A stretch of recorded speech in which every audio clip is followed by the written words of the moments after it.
welcome to another Unwrapping Sam video. I'm here today to reflect on the journey of the musical I wrote for myself, to sit down and go through everything that happened so far, to acknowledge all the ups and downs, and ultimately celebrate the biggest lesson I've learned from life so far. Because sometimes it's very necessary to sit back and look at everything you've achieved, as it's very easy nowadays to focus on what you haven't. And also, I just wanted to tell you a story. For all of you who don't know, it's called One Shoe of Each Color.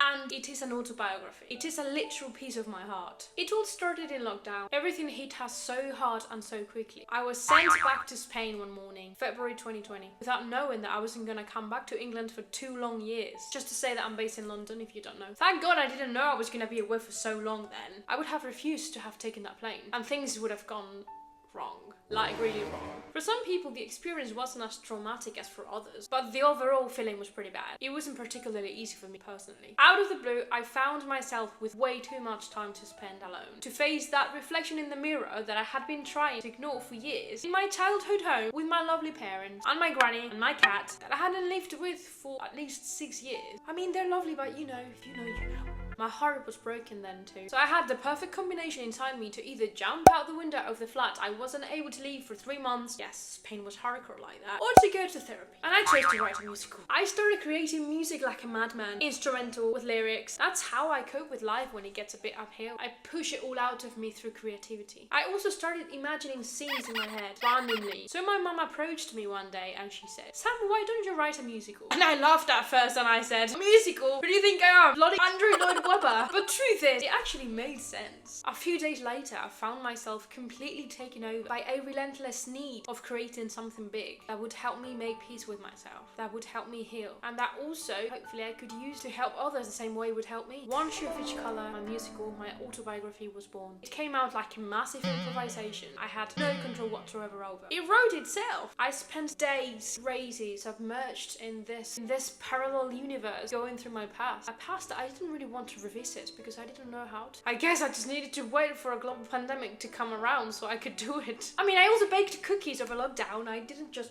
write a musical. After unloading such a huge bundle in 2 weeks, I felt empty. But something had changed within me. I wasn't joking when I said that I wrote this piece instead of going to therapy. I knew then that my purpose was to bring one shoe of each color to life, and I was going to do my best. COVID didn't let me come back to England for 2 entire years. So as the world was waking up again, one shoe of each color was put in a drawer for a long time as I waited for flights to resume. One day, a good friend of mine texted me, "So I heard you wrote a musical." I might have put something out on social media by then. Could I hear some of it? When you have every day of your week for an unlimited amount of weeks completely free for yourself, and you go as nuts as I went, you become the one-man band and you do it all yourself. You make your comfort zone what really isn't. It's fun, I recommend. So I recorded every voice, every instrument, all in my room with a crappy mic, a keyboard, and a computer that by the end of it was about to break down. And I don't only mean physically, I think the computer was about to have a mental breakdown as well. So I sent her a few tracks and some of the scripts, and her response was so positive and moving that I started working on going back to London so I could bring one shoe of each color to life.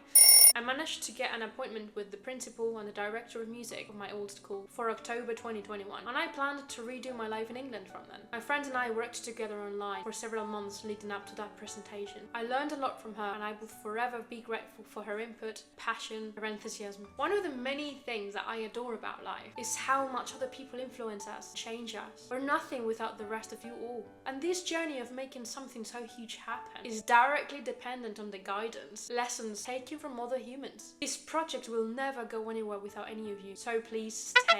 The school really encouraged us to keep going, but no material resources were provided. I mean, money! It's always about money. But at least we had been told that the project had got legs and that we should keep working on it. Life went on and of course got in the way.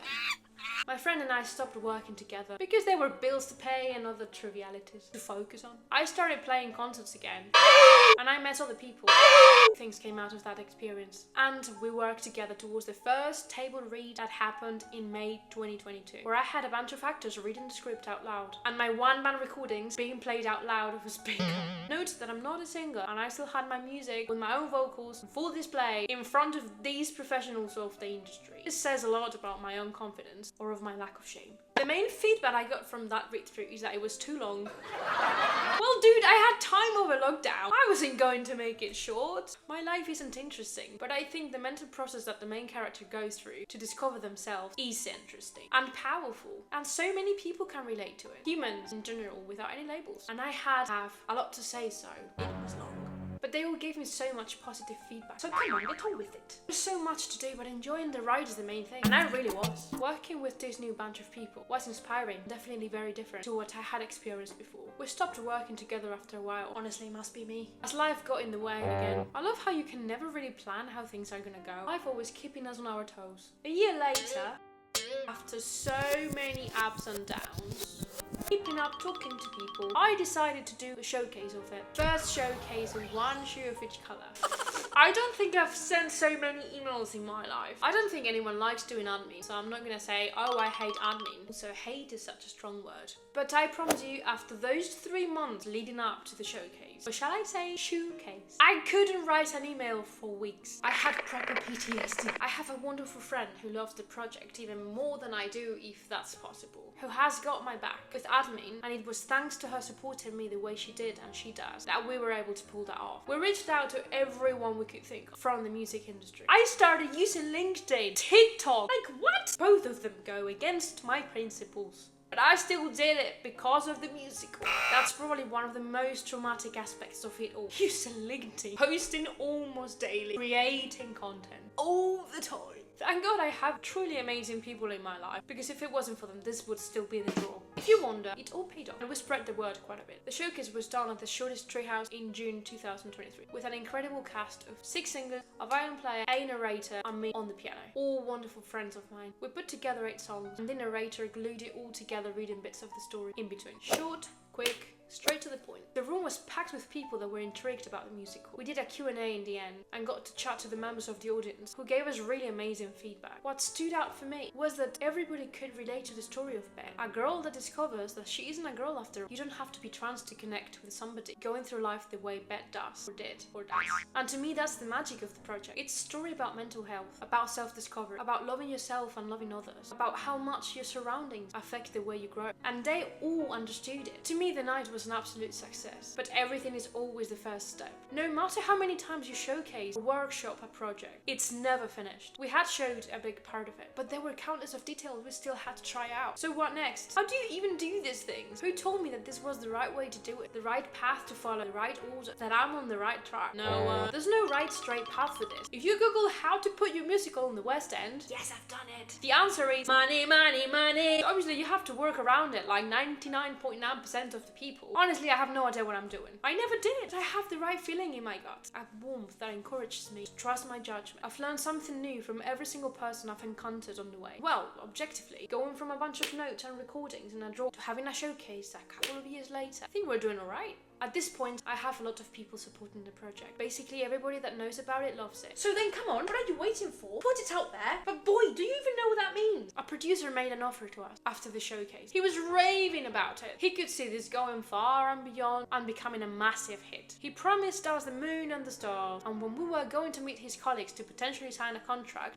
he vanished. Just like that. Like literally vanished. No way of reaching out to him. It was like he had never existed. It was very disappointing. But it wasn't the first time that I had felt that way, and I knew it wouldn't be the last one. Another experience to learn from. It's very hard to do something like this on your own. Let me tell you that. And it's very important to know that in the end, you only have yourself. I know I keep talking about how essential the people are to us. As much as I believe that we're nothing without everybody else, I also believe that we only have ourselves. So it's a balance between listening to what everyone has to say and to your own self, and eventually making what you and only you consider to be the right decision. Easy, right? When I showed the first draft to my old school, the principal put me in touch with someone very interesting who I sent the stuff to. Now looking back, I laugh at what I did and also perfectly understand their reaction. But at the time, I couldn't see why they hadn't liked the project. My way of creating can be very chaotic, because everything I do makes sense to me, but not to anyone else. I'm allergic to making scores, for instance. So I sent this person a bunch of random, really bad recordings and explained the story roughly of what's up. He gave me a call and his feedback was, well, it just doesn't have any tunes that people will leave the room humming. I'll never forget that feedback, because I know that it isn't true, but of course he was absolutely right, because what I sent him was a shit on a stick.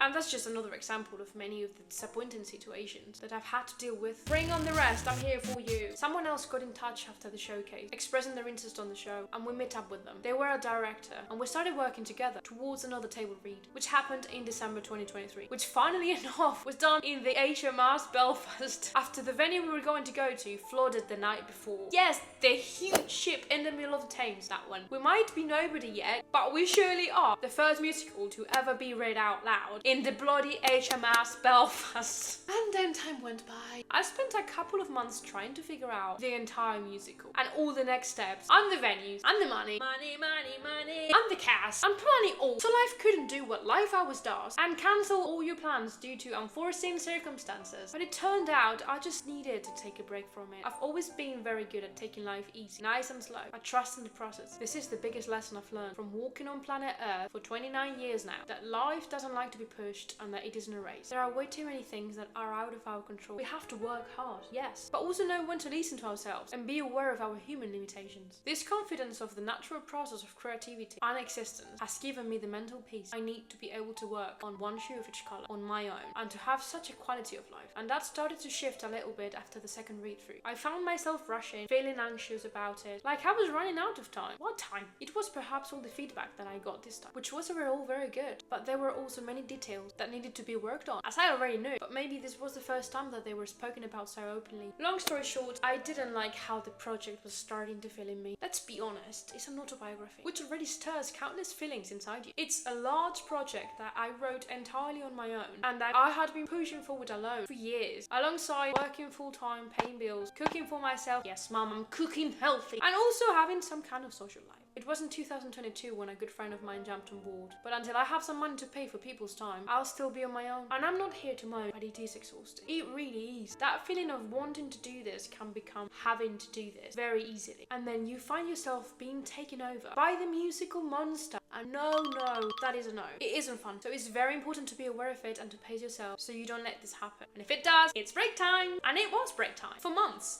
From February until now, I couldn't even hear people talk about musical. It would literally hurt when somebody would ask me, hey, how's the musical going? And I just wanted to cry in front of them. Me not being dramatic at all. No, but seriously, it hurt. I wasn't ready to go on. I had to detach from it and to forget, because I knew deep inside me I would find the strength to come back to it stronger than ever, even if I still had no clue what I was doing. I really couldn't do anything about it. It was stronger than me. And when you can't do it, you can't do it. And that's okay. And that's okay. You close your eyes, you take a deep breath, you sit back, and spend your entire summer doing nothing. Falling in love, hanging out with your friends, listening to music, going for hikes, traveling around, meeting new people, going for runs, and for dinners out with your family in sunny Spain, surrounded by your people, and your body takes it all in. Whether you like it or not, you're human. And especially if you're an artist, a creator, you're fueled by emotions. I accuse this myself massively. I mean, COVID showed up and I wrote a musical. That kind of thing. So after the most incredible summer of my existence, life hit again, and something happened in my personal life that shook me right up. I found myself having to face many feelings all at once. But one of the positive outcomes of this mess is my reconnection with this project. It's alive in my heart again, and for that and many other things, I'm so grateful. If this musical wasn't autobiographical, maybe it would be easier for me to detach from, or to look at it from a more objective point of view. But it's completely tangled up with my heart, and I am a very sensitive human being. Taking life slowly is important, but perhaps even more in a situation like this. So after taking a much needed break from it, we're back at it, and with a clearer path in mind. Always not knowing what I'm doing, but that's part of the charm, isn't it? We will be pitching the show in a few weeks' time, and I'll be making a video about it. I believe so much in this project, and that's something that hasn't changed over the years. What has changed though has been the support I've had from the beginning, that has grown exponentially, to the point that I feel that I am in this world to make this musical happen, but not to stop it from happening. No pressure there, hey! Do follow us on socials at one shoe of each colour, and keep an eye out for the old shoe revolution. We're working on this pitch with so much passion, excitement, joy, and it's all for you. It is my dream to put this show out for all of you to watch. And even though every day is the beginning, looking back, we've been way farther than what we are now. So let's keep it up. Thank you for watching. If you have any questions, please drop them below. I'll be very happy to answer them. See you in the next video. Over and out.